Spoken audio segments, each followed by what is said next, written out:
Poštovani gledalci, ekipa Bosansko-američke televizije se nalazi na prvom treningu naše reprezentacije u St. Louisu. Atmosfera je odlična i u narednim minutama pratit ćemo šta se ovdje dešava.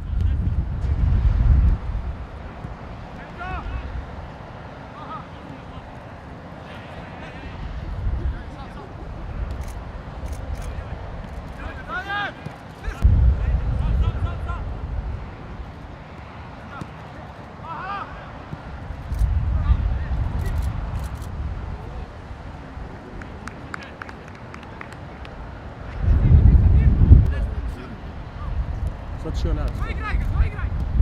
Can you